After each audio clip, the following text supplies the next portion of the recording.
আসসালামু আলাইকুম, সবাই কেমন আছেন? আশা করি সবাই ভালো আছেন। আলহামদুলিল্লাহ আমিও ভালো আছি। তো আজকে রান্না বাড়াতে থাকতেছে লাউ চোকলা দিয়ে, আলু দিয়ে, বরবটি দিয়ে ভাজি।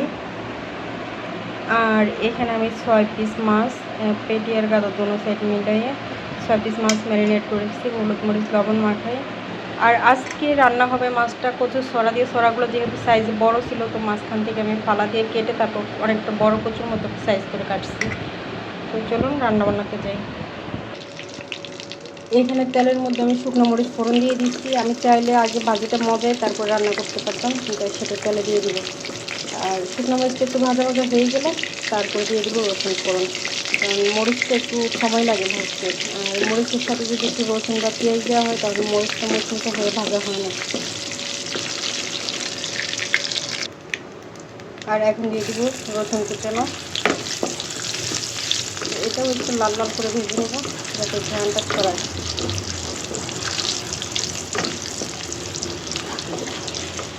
এটা ইগনোর করবেন, আমি ভাত লাগছি এটাকে, তো ভাতের ফেনা আর ভাত লাগিয়েছি। আর এখন দিয়ে দেবো 1 চামচ পেঁয়াজ কুচি। পেঁয়াজটা একটু নরম হতে থাক, ততক্ষণ আমি কাঁচামরিচ ফলে নিয়েছি।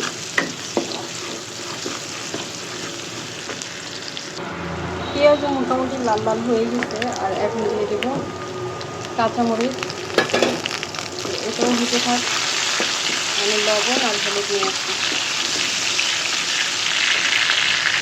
লবণ হলুদটা পরে দিব, আর এখন দিয়ে দেবো ভাজি। আর এখন দিয়ে দেবো পরিমাণ মতো লবণ। লবণটা আমি এখানে বাইরে নিচ্ছি।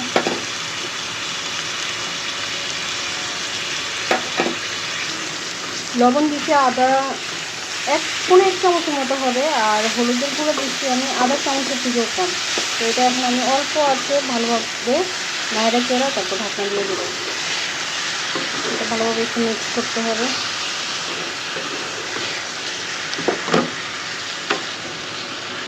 নাড়াচাড়া শেষ, মিক্স হয়ে গেছে। এখন দিয়ে দিলাম ঢাকনা। এটা অল্প আছে হইতে থাক, ততক্ষণ আমি মাছগুলো ভাজা ফেলি। পাশের থেকে তেল গরম দিয়ে দিছি কড়াইতে। এখন মাছগুলো দিয়ে দেব। আমার পাকঘর হয়েছে যে একদম ছোট, ভাণ্ড পাতিল রাখার একটুও জায়গা নেই। তো একটা দুটো ডিব্বা রাখার কোনো জায়গা নেই, মোবাইল রাখারও জায়গা নেই, সব দুম দুম দুম দুম পড়ে যাবে। এক হাতে মোবাইল আবার আরেক হাতে কাজ করে, একটু টাচ হয়ে যায়। মাছগুলো আমি হাতটা ধীরে ধীরে দিয়ে দিতেছি। করবো আর একবার দিতে গেলাম চামচ সহকারে পড়ে গেল। মাছটা আমি ভাজি করে নেই, সাথেই থাকুন। এদিকে আবার একটু দেখি ভাজির কী অবস্থা। মাছটা এখানে ভাজা হোক। ভাজি অনেকটা মোটামুটি মজে আসছে। এবার একটু তরকারিটা দিই, যেগুলো উপরে আছে ওগুলো একটু তাপ কম পাইতে থেকে উপরে এগুলো নিচে নিয়ে যাই, আর নিচেরগুলো উপরে নিয়ে আসি। আমার কাছে এই লাউ ভাজিটা খেতে ভালোই লাগে, গরম ভাত দিয়ে, ভাজা রুটি দিয়ে।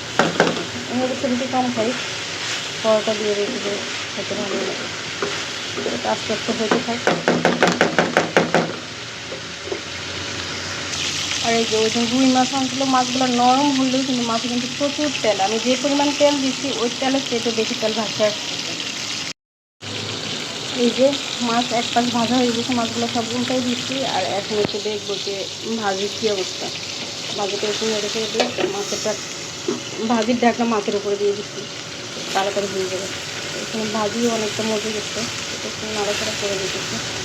নিচে একটু ভরে গেছে, নাড়লে দিচ্ছি করে দেবো।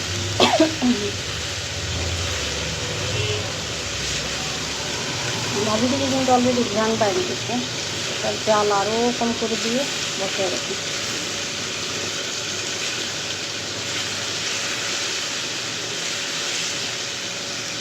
চুলার জ্বালাইয়েই একদম লো মিডিয়ামে রাখলাম। আর এখন ভাজিগুলো সব এক জায়গায় করে তারপর আবার ঢেকে দিই।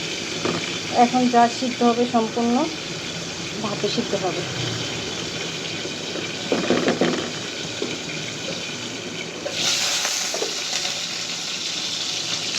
এদিকে মাছও মোটামুটি ভাজা হয়ে গেছে। হ্যাঁ, পুরোটাই ভাজা হয়ে গেছে। তো এগুলো এখন তুলে নেব।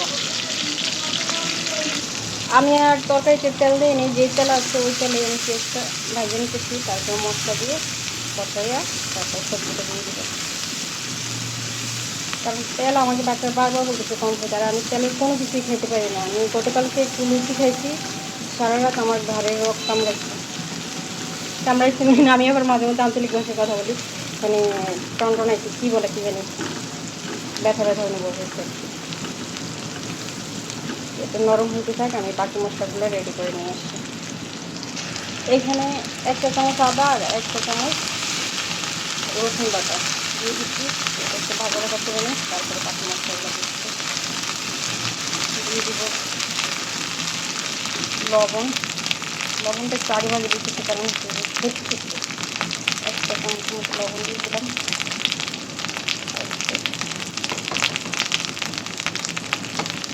লবণটা দিলে না ফুটবে না, ঠিক আছে, সেটা বন্ধ হয়ে যাবে।